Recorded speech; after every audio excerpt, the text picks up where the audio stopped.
Hi friends. आज की class modern history और मॉडर्न हिस्ट्री के क्लास में आपने देखा, जो पिछली क्लास हुई उस पिछली क्लास में आपने देखा कि प्लासी का युद्ध जो हुआ, उस प्लासी की युद्ध में सिराजुद्दौला की हत्या कर दी गई, वो भी षड्यंत्र के कारण। जैसा कि आप जानते हैं कि प्लासी के युद्ध में सिराजुद्दौला की मृत्यु के बाद मिर्जाफर बंगाल का नवाब बनता है।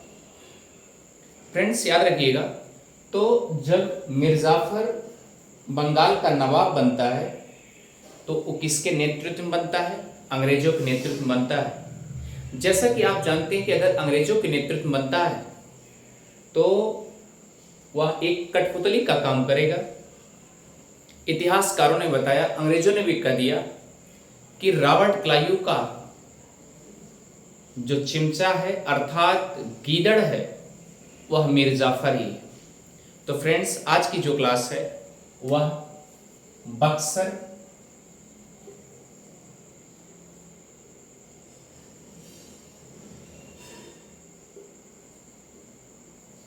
युद्ध।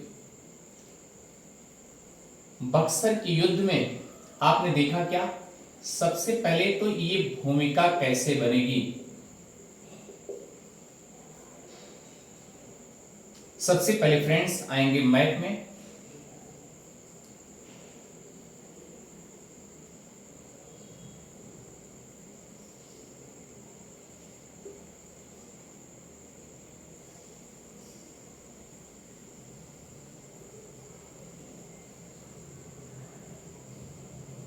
ये भारत है। भारत में फ्रेंड्स आप जानते हैं कि यहां पर ये एरियाज बंगाल के हैं, ठीक है। बंगाल में 1757 ईस्वी में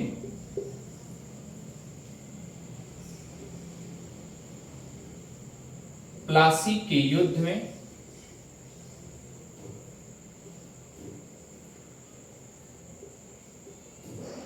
सिराजुद्दौला की हत्या के बाद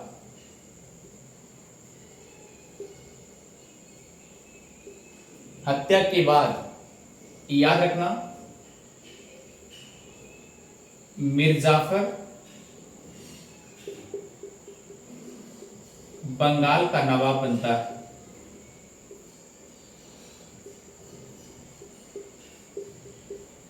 क्लियर? कौन नवाब बनता है? याद रखिए, मिर्जाफर बनता है।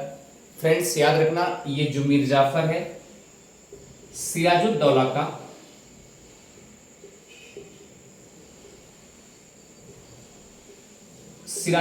का मुख्य सेनापति था।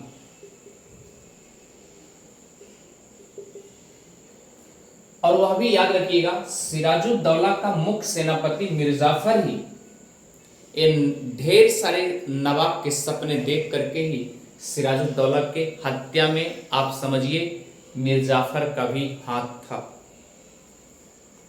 क्योंकि वह नवाब के चक्कर में पड़ा हुआ मिर्जाफर ना।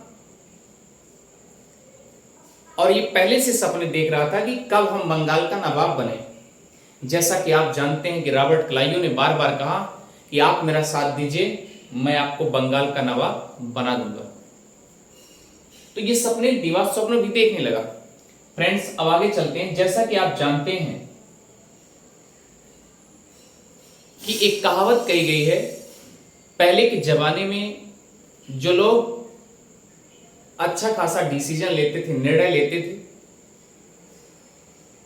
वह भी तत्कालिक निर्णय लेने के बाद उससे हमें कुछ ना कुछ सीख मिलती है और हमारा दिमाग का जो ताला है ना वो खुल जाता है। बक्सर के युद्ध में भी ऐसा कुछ हुआ है। यानी आप समझिए कि बक्सर का युद्ध इतिहास में एक नया मोड़ आता है। और नया मोड़ क्या है आप समझ सकते हैं कि प्लासी के युद्ध में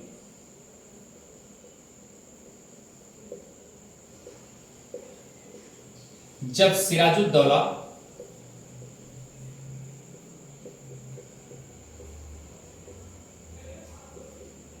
की हत्या होती है तो उस समय सेनापति के रूप में, उस समय जो मुख्य सेनापति था मीर जाफर नवाब बनता है। अब प्रश्न उठता है कि नवाब कहां बनता है? बंगाल का। तो फ्रेंड्स अब याद रखिएगा, और वह भी अंग्रेजों के द्वारा बनाया गया रणनीति, उसके तहत मीर जाफर नवाब बना। और मीर जाफर एक कठपुतली का काम करता था कि जैसे जैसे अंग्रेज इनको नचाते रहे उसी तरीके से नाचते रहे। जैसा कि आप जानते हैं कि मीर जाफर वह राजस्व में जो खजाना था उस खजाने को लेकर के चिंतित था। क्यों चिंतित था? क्योंकि आप जानते हैं जब मीर जाफर को गद्दे पे बैठाया गया तो उस समय अंग्रेजों की तरफ से एक कर्मचारी जो है इनके दरबार में भेजा जाता है, दरबारी बन करके आता है, लेव स्ट्राम्स। ये आकर के वहां पर एक दरबारी के रूप में आता है और जिसको 24 परगना दे दिया जाता है। अब बताइए वो 24 परगना जो दिया गया वो अंग्रेजों की तरफ गया कि नहीं गया? ये बातें तो समझ में आ गई। फ्रेंड्स याद रखिए कि 24 परगना ये क्या हुआ? अंग्रेजों के पक्ष में चले गए।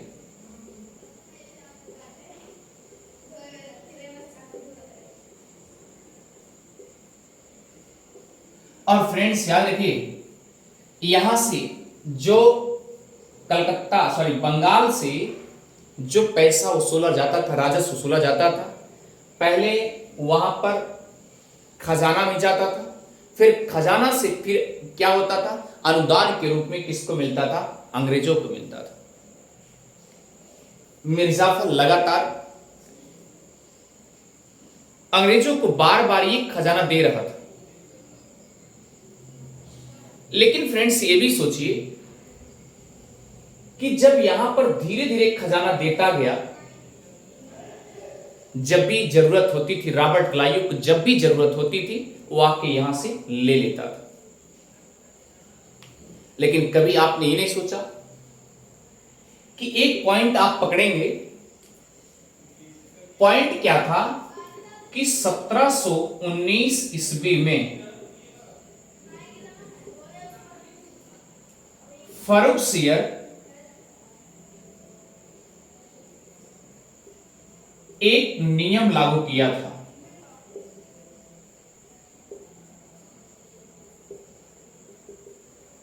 कहां लागू किया था? बंगाल में। क्या लागू किया था? याद रखिए क्या लागू किया था? अंग्रेजों के लिए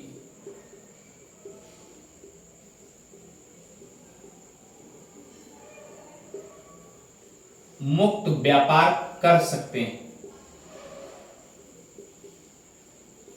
अब इतना दिमाग लगाइए कि अगर मुक्त व्यापार कर सकते हैं तो इसका मतलब फिर टैक्स लगभग नहीं करे। आप आज के युग में देखिए, अगर भारत में इतना जीएसटी टैक्स ना देना पड़ता तो शायद सामान इतना महंगे ना होती। तो फ्रेंड्स जैसा कि आप जानते हैं कि महंगा क्यों है? क्योंकि टैक्स पे टैक्स लग रहा है। तो फ्रेंड्स ये भी क्या कर रहा है? अब सोचिए कि जब इनको मुक्त व्यापार कर दिया गया तो आप अंदाजा लगाइए यहां पर सामानें क्या होती थी? सस्ती होती थी। और ये सस्ती सामानें ले जाके आउट ऑफ कंट्री करते थे, भारत के बाहर करते थे, वो भी अंग्रेजों को स्पेशल फर्रुखसियर ने दिया था। क्यों दिया था? मैंने आपसे उस दिन भी बताया था कि सरमन एक डॉक्टर को लेके आया था, उसका फर्रुखसियर को प्राण घातक फोड़ा हुआ था और उसी में ऑपरेशन कर दिया हैमिल्टन। और जब दान के रूप में फटाफट, चलो ठीक है जहां मन करे तहां ले लो, फटाफट छा जाओ, लेकिन 3000 रुपए प्रतिवर्ष हमको वार्षिक रूप में दिया करिए। इस तरीके से होने लगा। अब फ्रेंड्स ये बताइए कि जब ये अंग्रेज मुक्त व्यापार कर रहे थे और यहां से इनसे टैक्स वसूलना शुरू किए तो धीरे धीरे ये क्या हुआ, ये व्यापार करके बाहर ले जाते थे और अच्छा खासा मुनाफा कमाते थे। तो धीरे धीरे एक समय ऐसा आएगा ना कि बंगाल का खजाना भी कम होगा कि नहीं होगा, कि लगातार उस पर बढ़ोतरी होगी, होगी नहीं होगी। क्यों? क्योंकि टैक्स तो मिल नहीं रहा, टैक्स के रूप में दे ही नहीं रहे और यहां से सस्ता सामान लेकर के बाहर सप्लाई कर रहे हैं। इतनी बातें अच्छे से समझ में आ गई। अब अगला पॉइंट क्या है कि ध्यान दीजिएगा कि जो यह मुक्त व्यापार वाली व्यवस्था थी, ये मिर्जाफर बार बार सोच रहा था कि किसी तरीके से ये बंद हो जाता तो ठीक था, लेकिन ये बंद नहीं कर पाता क्योंकि वो अंग्रेजों का कठपुतली था। अगर बंद करते तो हो सकता है मिर्जाफर की भी हत्या हो सकती थी। तो धीरे धीरे अगला कंडीशन क्या बनता है फ्रेंड्स, आगे देखिएगा। ये तो 1757 की कंडीशन अभी चल रही है। उसके बाद एक दिन ऐसा आया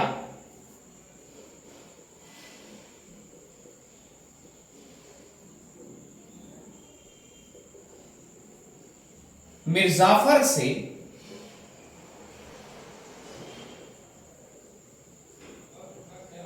अंग्रेजों ने अभी तक तो पैसा वसूल रहे थे, राजस्व का हिस्सा ले रहे थे, 24 परगना भी ले चुके हैं, लेकिन ये जिले के रूप में भी, दीवानी के रूप में भी मांगने लगे। मिर्जाफर से अंग्रेजों ने क्या किया, बर्धमान जिले की दीवानी भी मांगने लगे।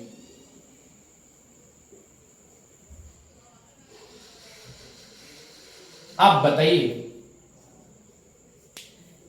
एक तो यहां पर बंगाल में जो है, आप दिमाग लगाइए कि बंगाल में यह कंगाल होते जा रहा है, और जब फ्रेंड्स कंगाल होगा तो मिर्जाफर कहां से पैदा करेगा, आप ही समझिए। तो ये मिर्जाफर यहां की जनता के ऊपर टैक्स बढ़ा देगी, जनता के ऊपर टैक्स बढ़ाएगी, और जब जनता के ऊपर टैक्स बढ़ाएगी तो आप अपना दिमाग लगाइए क्या होगा, जनता के ऊपर बोझ पे बोझ पड़ता जाएगा। अब क्यों बढ़ाएगी, क्योंकि जिससे बंगाल का खजाना बराबर रहे, बंगाल का खजाना में कमी ना हो, इसलिए ऐसा कंडीशन आता है।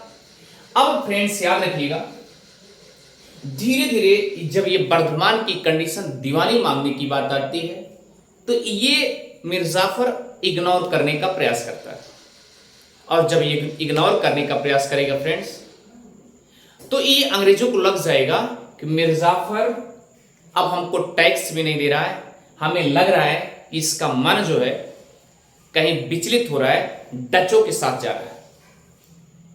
तो इसमें कहने का मतलब ये है कि अब अंग्रेजों के मन में एक षड्यंत्र बनने लगा, किसके प्रति, मिर्जाफर के प्रति। मिर्जाफर के प्रति एक षड्यंत्र बनने लगा कि अब ऐसा है कि अब इसका मन जो है, हमने बहुत बड़ी गलती की, इसको नवाब बना दिया, और जब नवाब बना दिया ये मेरा कहा सुना नहीं, मेरा बात नहीं सुन रहा है, और जब मेरा बात नहीं सुन रहा है तो इसका मतलब क्या हो सकता है, ये कहीं कहीं किसी से बातें चला रहा होगा।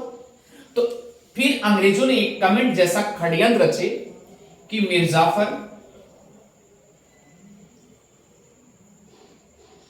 मिर्जाफर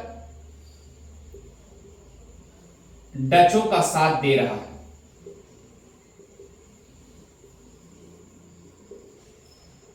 जैसा कि आप जानते हैं कि एक पॉइंट आपको क्या मिला, मिर्जाफर डचों का साथ दे रहा है, हम सबका साथ नहीं दे रहा। हम सबका मतलब अंग्रेजों का।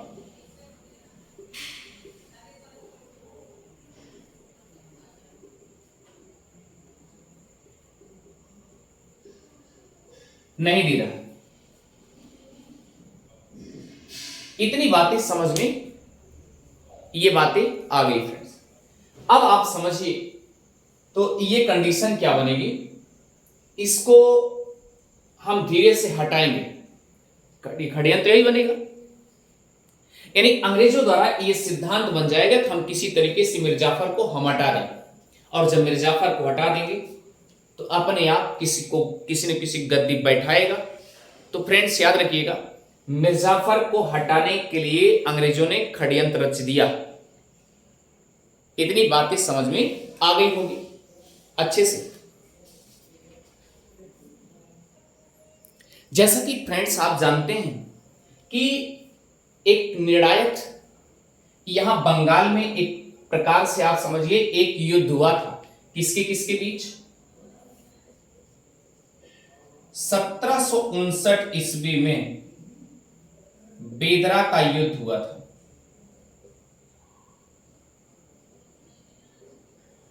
बेदरा का युद्ध हुआ था। अब उस बेदरा के युद्ध में अगर आपसे कोई पूछेगा बेदरा कहां है, तो याद रखिएगा बंगाल का एरिया। क्लियर? बंगाल का एरिया, बंगाल का क्षेत्र है। तो ये बेदरा का युद्ध हुआ जिसमें डच और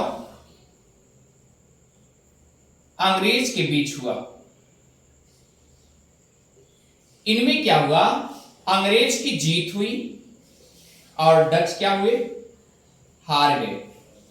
सबसे पहले देख लीजिए कितनी बड़ी कंडीशन है। जब ये अंग्रेजों के लगने लगा कि मिर्जाफर अब डचों के बस में बात कर रहा है, डचों के साथ जा रहा है, जब डचों के साथ जा रहा है तो ये सबसे पहले क्या किए? डच से युद्ध करना शुरू कर दिए। आप जानते हैं कि डच जो है, इसमें एक युद्ध होता है डच और अंग्रेजों के द्वारा। वह कहां होता है? बेदरा के युद्ध में, यानी बेदरा क्षेत्र में होता है जो कि बंगाल में है। और उसमें एक आप समझिए कि डचों को हार मिलती है और अंग्रेज जीत जाते हैं। ठीक, अब अंग्रेज जीत गए। अब क्या होगा? डच, इसका मतलब अब उधर जब हार गए तो डच के पास भागने के सिवा कुछ बचेगा नहीं। इतनी बातें समझ आ गई। मिर्जाफर को भी उसी दौरान, याद रखिए 1759 ईस्वी में बेदरा के युद्ध के बाद एक साल बाद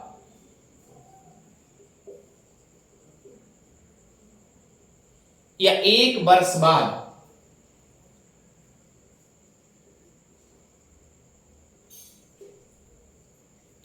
बाद मतलब का 1760 में। क्लियर? 1760 में आप जानते हैं मद्रास और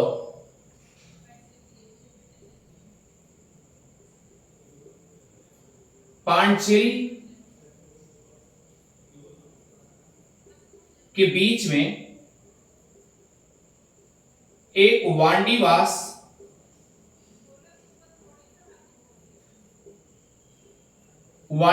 नामक स्थान है, जहां पर फ्रांसीसी और अंग्रेज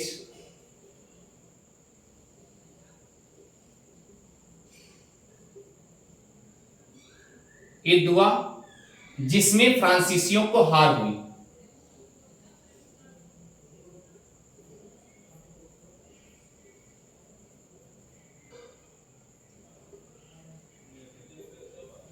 फ्रांसीसियों की हार हो गई।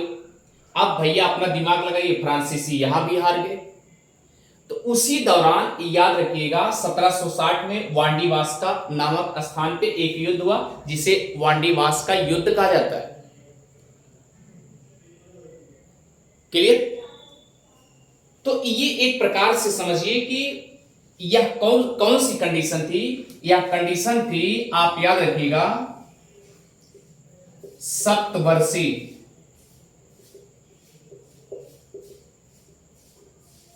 सप्तवर्षीय युद्ध 1740 से लेके 56 से लेकर के 1756 से लेकर के 63 तक, जिसे तृतीय कर्नाटक युद्ध कहा जाता है।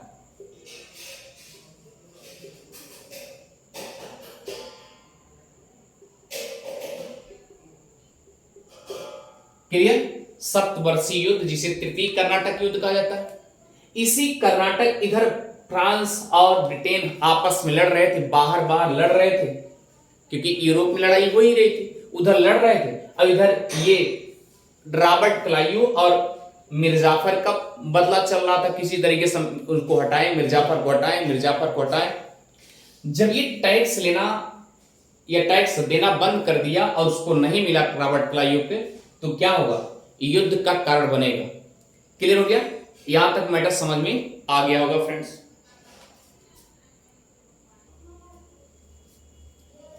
तो पहला युद्ध क्या हुआ, 1757 प्लासी का युद्ध, और 1759 बेदरा का युद्ध, और 1760 वांडीवास का युद्ध।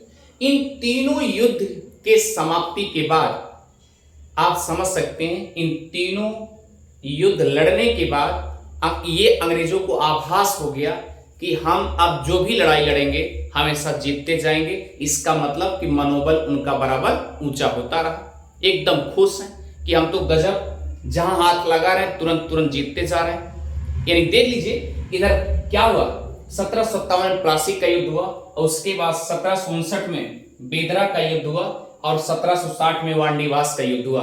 तो फ्रेंड्स इसको एक सीक्वेंस में आप लिखेंगे, इन तीनों युद्धों के बाद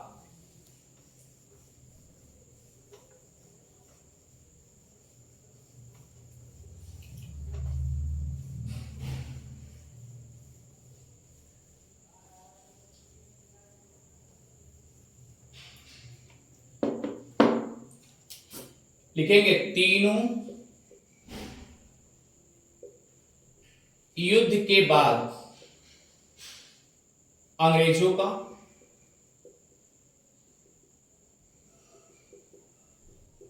मनोबल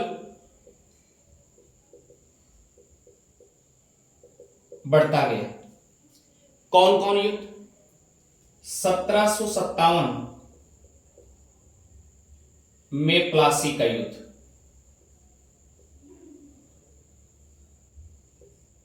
किसके किसके बीच हुआ, सिराजुद्दौला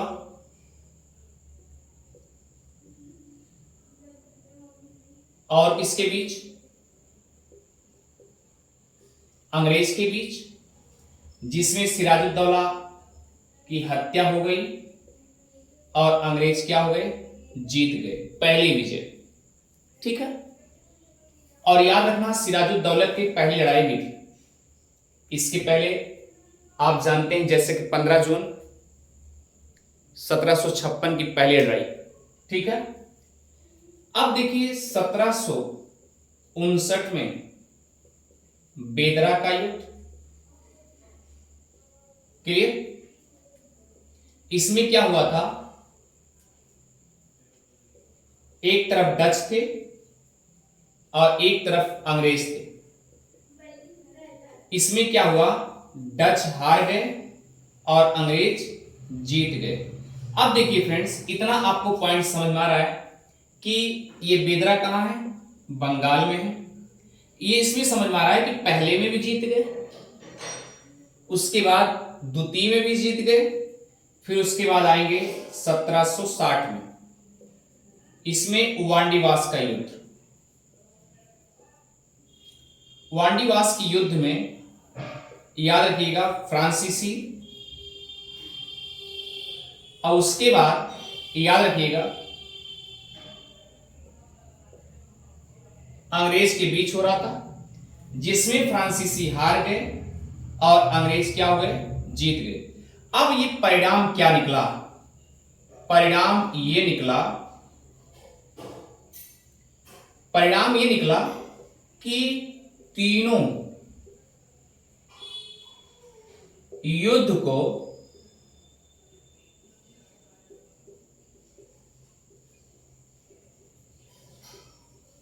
अंग्रेजों ने जीत लिया, और जीत लेंगे तो स्वाभाविक सी बात क्या होगा, मनोबल बढ़ता जाएगा।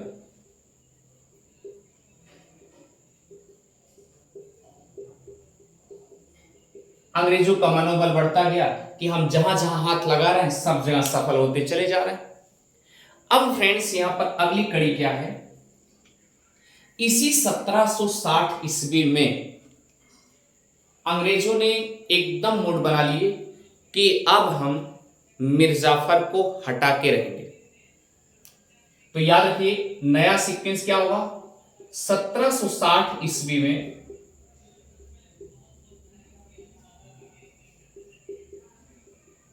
मीर जाफर को बंगाल के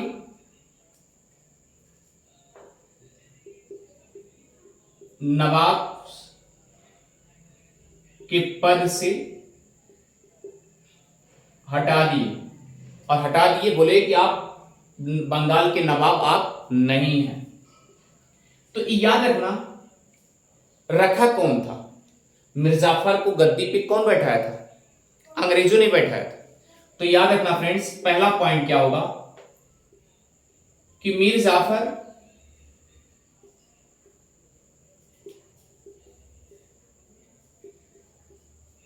को बंगाल का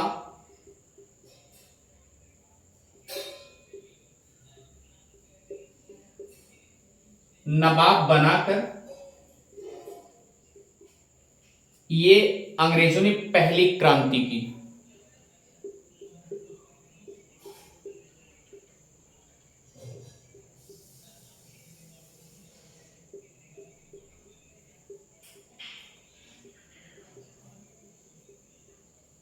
पहली क्रांति की, जैसे कि वहां पर अंग्रेजों ने बताया कि मिर्जाफर को बंगाल में गद्दी पे बैठा करके, क्योंकि कठपुतली वाला काम हो रहा है, मोहरा तो गजब बन गया।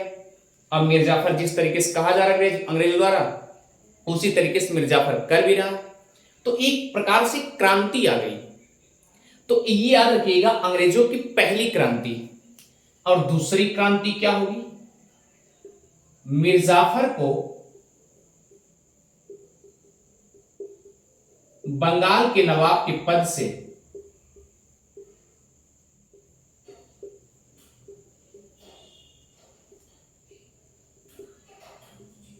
हटा दिया गया। ये कौन सी क्रांति होगी, द्वितीय क्रांति होगी। ये द्वितीय क्रांति के समान है।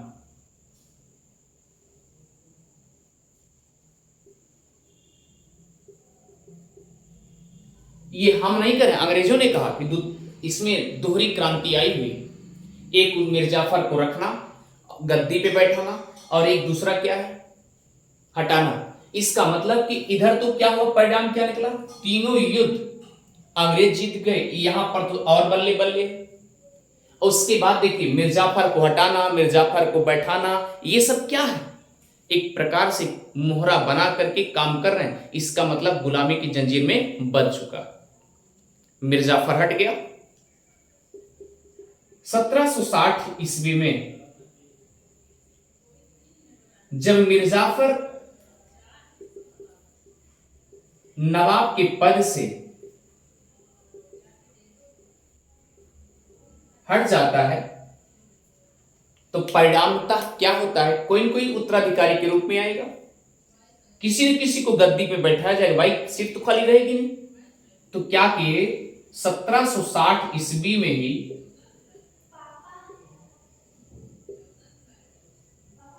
मीर कासिम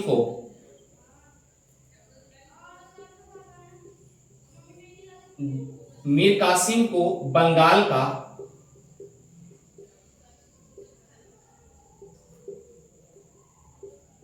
नवाब बना दिया गया। एक बात याद रखिए फ्रेंड्स, मिर्जाफर का तो सुकून था कि वो कम कठपुतली था, लेकिन ये जो मीर कासिम आया, पहले तो एकदम से लगा कि जिस तरीके से ये अंग्रेजों के पक्ष में काम कर रहा था, माना कि इसे माना जाता है कि स्टार्टिंग में तो पूर्ण कठपुतली था ये। लेकिन एक बात ये भी याद रखिएगा, उसको अपने हक का पता था, मेरा हक क्या है, मुझे किस तरीके से बंगाल का प्रशासन चलाना है, उसको पता था। चतुर, चालाक, बुद्धिमान सब था। कौन, मीर कासिम। फ्रेंड्स, इसे एक बार मिटाते हैं।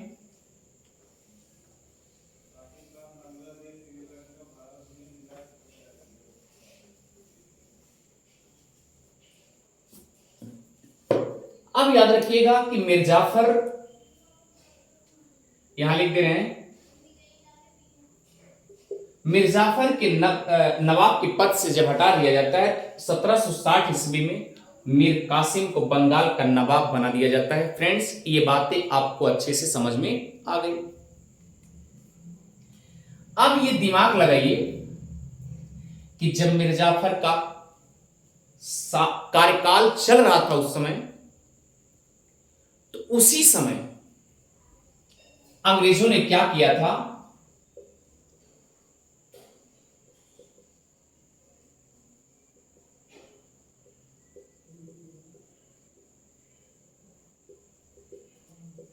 तो अंग्रेजों ने क्या मांगा था,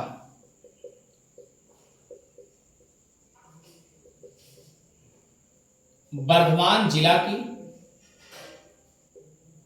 दीवानी मांगा था। क्या मांगा था? बर्धमान जिला की दीवानी को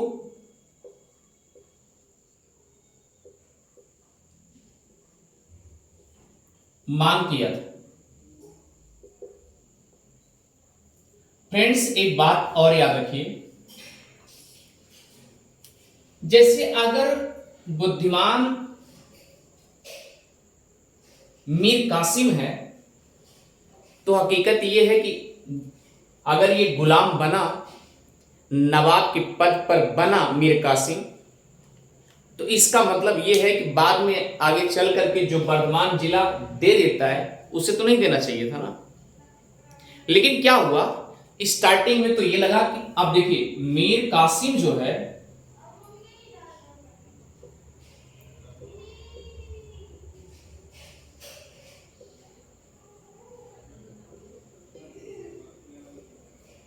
मीर कासिम जब बंगाल का नवाब बना,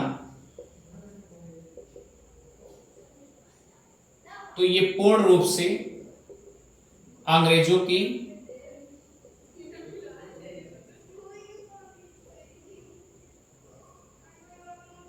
कठपुतली की तरह काम कर रहा था।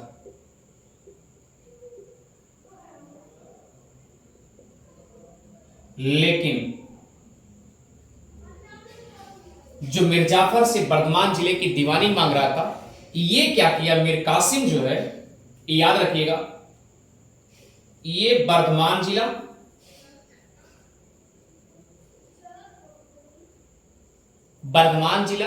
मिदनापुर और चटगांव,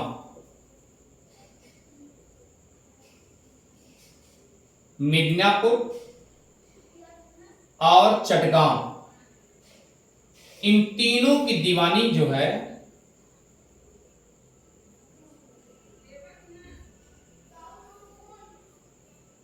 इन तीनों की दीवानी अंग्रेजों को दे दिया।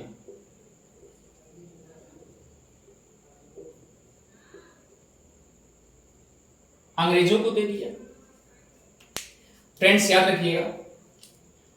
अब आप बताइए कि अगर मिर्जाफर जो है बर्धमान जिले के लिए मांग रहा, बर्धमान जिले के लिए मांग रहे थे अंग्रेज मिर्जाफर से, अब इससे क्या हुआ, ये तो 3-3 जिला दे दिया। क्यों दे दिया? क्योंकि बंगाल में जो नवाब है वह एक प्रकार से, चाहे मिर्जाफर हो चाहे मीर कासिम हो, पूर्णतया अंग्रेजों की कस्टडी में था।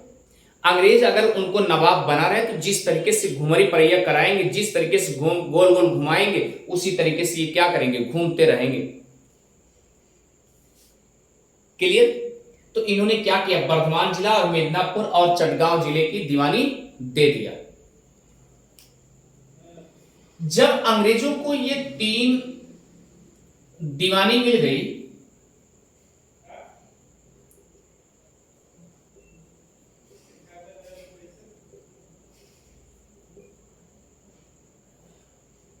तो फ्रेंड्स याद रखिएगा, लगातार आप दिमाग लगा सकते हैं कि बर्धमान जिला और मिदनापुर चटगांव की दीवानी मिलना एक प्रकार से लड़ाई में जीत के समान है। क्लियर? एक लड़ाई की जीत के समान है, यानी लड़ाई लड़े, उसके बाद जीत गए, एक बहुत बड़ी मंजिल मिल गई उनको। अंग्रेजों को खुश हो गए कि गजब, हम अब तक एक जिले के लिए मांग रहे थे, अब एक कंडीशन क्या हुआ कि बर्धमान जिला, मिदनापुर और चटगांव तीनों मिल गए, तीनों की दीवानी मुझे मिल गई। इसका मतलब मीर कासिम को मैंने क्या किया, बहुत अच्छा किया, जो नवाब बना दिया, खुश। लेकिन मैंने बताया कि मीर कासिम जो था इतना पागलपंथी भी नहीं था। ये क्या किया, अपने आप में बुद्धिमान, चतुर और योग्य भी था। इसको पता था कि मुझे प्रशासन कैसे चलाना चाहिए, अपने हक का सब कुछ पता था कि हमें प्रशासन किस तरीके से बंगाल में सुधारना है, किस तरीके से चलाना है। तो इन्होंने क्या किया, अब देखिए, ध्यान दीजिएगा।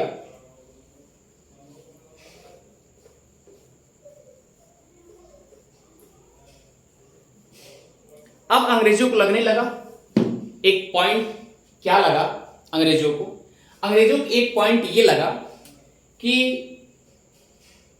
हम 3 जिले का हम तो दीवानी पा ही गए हैं और इससे अच्छा खासा मुनाफा हो ही रहा है। अगर इन तीनों जिले से हमें अच्छा खासा मुनाफा हो रहा है, जिस दिन मुझे बंगाल पूरा मिल गया तब तो हम बल्ले बल्ले राजा हो जाएंगे। क्लियर हो गया? ये बात अंग्रेजों द्वारा सोची जाने लगी।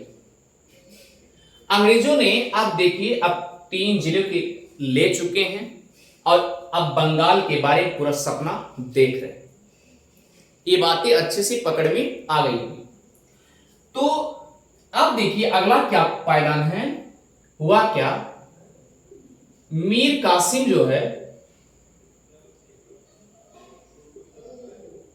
यह एक बुद्धिमान व्यक्ति था। ये सोच क्या रहा है कि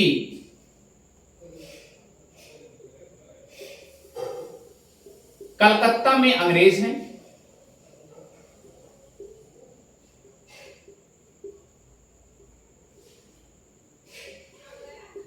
और हम मतलब मीर कासिम, और मीर कासिम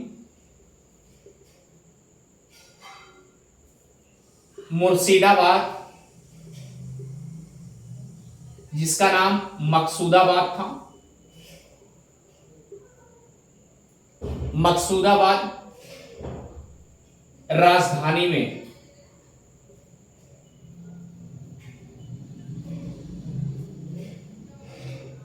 बैठे हैं। कलकत्ता में अंग्रेज हैं और मीर कासिम कहां है, मुर्शिदाबाद राजधानी में बैठा हुआ। क्योंकि भाई नवाब तो है, नवाब लोग तो राजधानी में बैठते ही हैं, पहले भी आज भी देख रहे हैं। फ्रेंड्स एक बात याद रखिएगा, कलकत्ता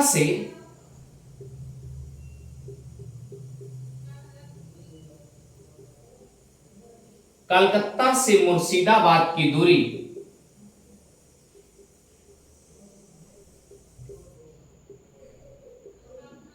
बहुत कम थी, बहुत नजदीक थी, ऐसे लिख लीजिए, बहुत समीप थी, बहुत नजदीक थी।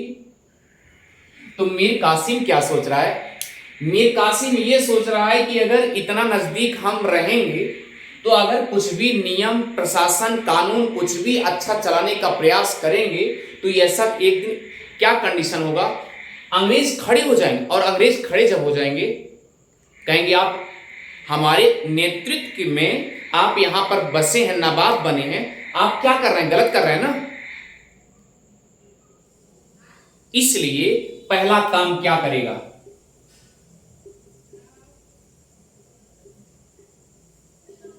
पहला काम मीर कासिम क्या करेगा, याद रखिएगा,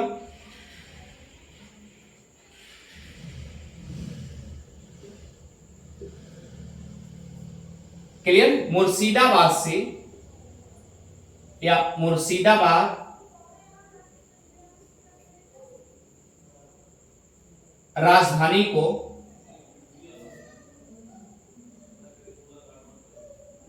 उठाकर कहां कर देता है, मुंगेर कर देता है।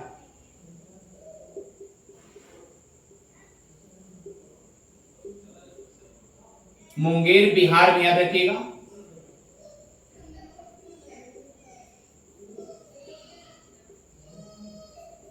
कहां कर देता है? मुंगेर, बिहार में कर देता है। अब तो भैया कलकत्ता और क्या नाम है, मुर्शिदाबाद की दूरी तो नजदीक है, लेकिन अब तो क्या हो जाएगा, दूर हो जाएगा ना। अब आपको यह भी याद होना चाहिए कि मुर्शिदाबाद, इसके पहले मुर्शीद अली खान ने ढाका से परिवर्तन किया था मुर्शिदाबाद, और याद रखिए कलकत्ता का नाम चेंज करके अली नगर सिकंदर सॉरी सिराजुद्दौला ने किया था, सिराजुद्दौला ने। और ये क्या किया, मीर कासिम जो है मुर्शिदाबाद राजधानी को उठा करके मुंगेर कर दिया, जो कि बिहार में कर दिया, क्योंकि अंग्रेजों के डर से आप समझिए, चाहे आप ये कह लीजिए कि नजदीक बहुत ज्यादा थे, कहीं ऐसा न हो मैं कठपुतली तरफ मुझे बैठाया गया नवाब, कहीं मेरी हत्या न हो जाए और हम उस अपना अपना मन चाहा प्रशासन ना चला पाए, इसीलिए उन्होंने क्या किया, मुंगेर उठा के कर दिया। पहला काम। दूसरा काम क्या किया, दूसरा काम मीर कासिम जो है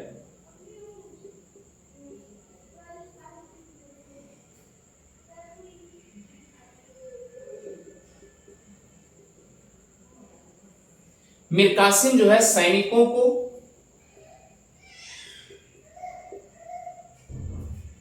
और अपने पास बढ़ा लिया। क्यों बढ़ा लिया? क्योंकि हर एक इंसान को जब सदमे में आता है, डर लगता है, तो अपनी सेफ्टी स्वयं करने लगता है कि हम किस तरीके से अपना बचाव कर ले जिससे मुझे मेरे पर कोई दिक्कत ना आने पाए। क्लियर हो गया? इतनी बातें आपको अच्छे समझ में आ गई होगी। और याद रखिए जो सैनिक उन्होंने रखा, उन सैनिकों को यूरोपियन जैसे प्रशिक्षण देने लगा। जैसे यूरोपीय सैनिक को प्रशिक्षण दिया जाता था, उसी तरीके से यूरोपीय सैनिकों की तरह ये अपने मीर कासिम अपने सैनिकों को प्रशिक्षण देने लगे। यहां पर लिख लीजिएगा, यूरोपियन प्रशिक्षण देने लगा। क्लियर? और तीसरा काम,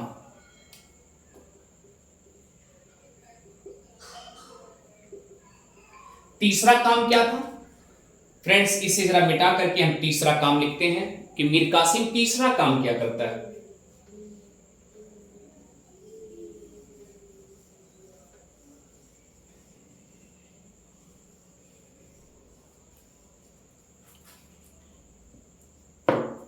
मीर कासिम का तीसरा काम क्या है?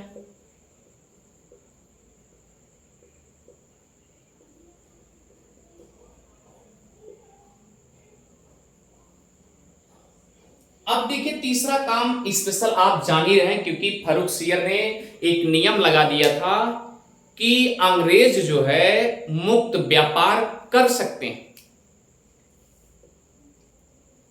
यहां लिखेंगे फारूक सियर द्वारा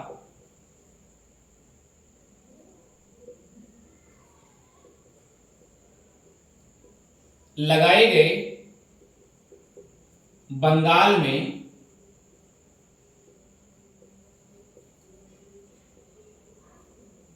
मुक्त व्यापार को किसके लिए? अंग्रेजों के लिए। व्यापार, मुक्त व्यापार के लिए जो नियम बनाया गया था,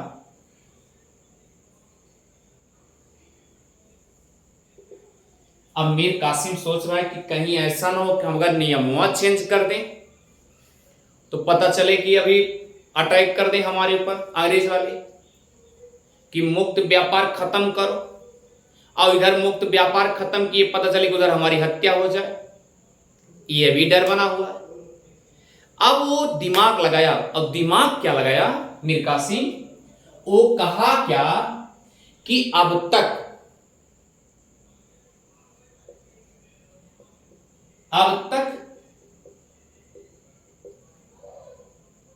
अंग्रेजों के लिए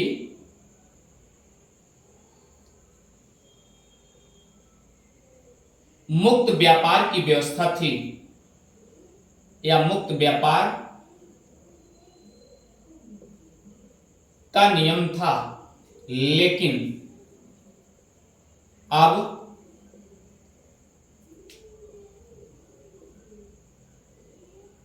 चाहे हमारे बगल का ही व्यक्ति हो या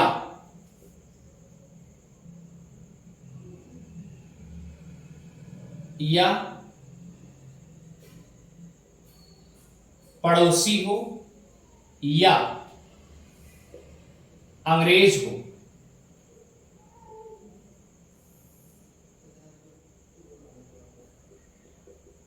सबके लिए, याद रखिएगा, सबके लिए मुक्त व्यापार की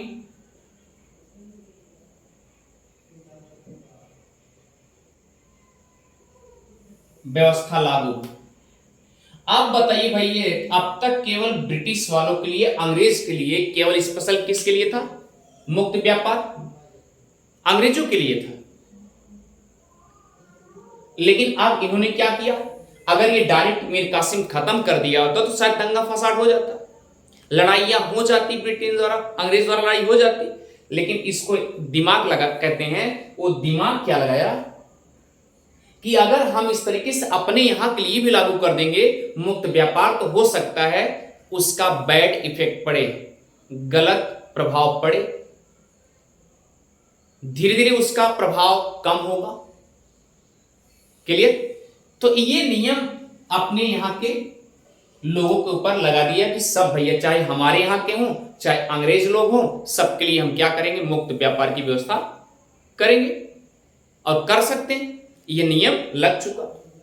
अब देखिए फ्रेंड्स, ये रणनीति मीर कासिम की थी, और इस रणनीति को सुन करके फ्रेंड्स याद रखिएगा, अंग्रेज टिमटिमा गए, आग बबूला हो गए। अरे बड़ी अच्छी रणनीति तो मीर कासिम ने बनाया, लेकिन मुझे यह नहीं पता था कि अगर हम इसको नवाब बना देंगे तो ये हमारे साथ चाल चलेगा। इसलिए फ्रेंड्स याद रखना, मीर कासिम से युद्ध होगा। बक्सर के युद्ध से पहले 3 युद्ध करारा होते हैं, और तीनों युद्ध अंग्रेज और मीर कासिम से ही होते हैं। तो तीनों युद्ध का नाम लिख लो फ्रेंड्स, और इसी युद्ध को हम डीपली कल अध्ययन करते हैं। पहले तीनों युद्ध का नाम लिख लीजिए, तीनों युद्ध कब कब कहां कहां हुए।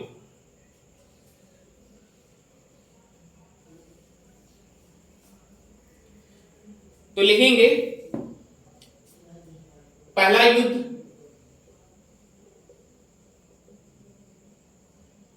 कटवा का युद्ध, क्लियर, और दूसरा क्या है? गिरिया का युद्ध,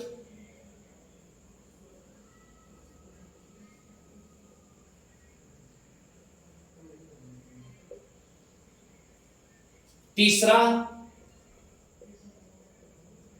उदय नाला का युद्ध। फ्रेंड्स याद रखिएगा, कटवा का युद्ध 1763, ये भी फ्रेंड्स याद रखिए 1763, और याद रखिए 1764। इसमें हुआ क्या? इन तीनों युद्धों में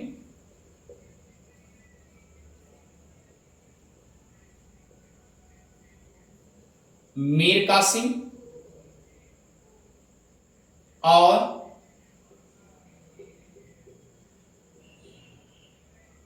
अंग्रेजों के बीच युद्ध हुए, जिसमें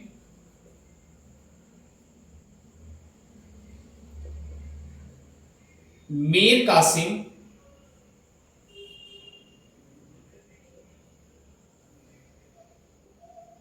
पूर्ण रूप से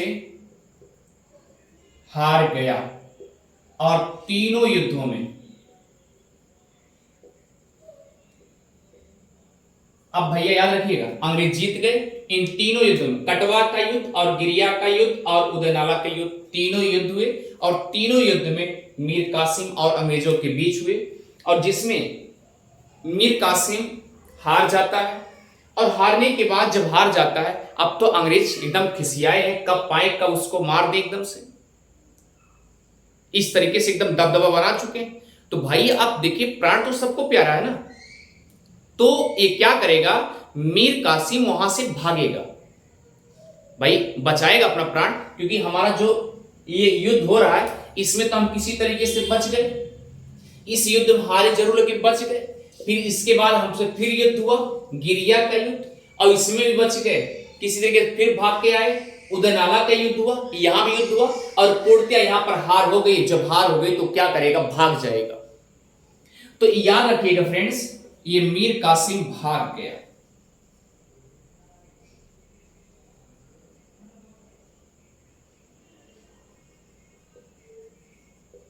अब आपके मन में उठ रहा है भाग के गया कहां। याद रखिए, मीर कासिम भाग करके अवध गया। कहां गया, अवध गया, ठीक। अब अवध में, अवध गया, और अवध का नवाब